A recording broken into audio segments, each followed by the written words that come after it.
Rossinière, comme plusieurs communes vaudoises, dispose de trop de zones à bâtir en fonction de la population qu'elle peut accueillir d'ici 2030. Et la municipalité a décidé rapidement de mettre en route le processus de redimensionnement de la zone à bâtir. Tout d'abord, nous avons établi le bilan des réserves qui nous a donc montré que la commune est très fortement surdimensionnée par rapport à la population qu'elle peut accueillir.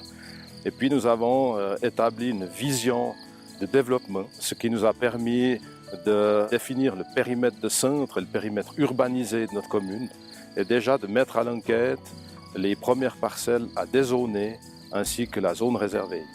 Ces étapes nous permettent de mettre en route la révision du plan général à l'intérieur du périmètre urbanisé où nous prenons parcelle par parcelle en fonction de la capacité d'accueil, des possibilités de construire pour pouvoir vraiment développer le village à l'intérieur du périmètre de centre.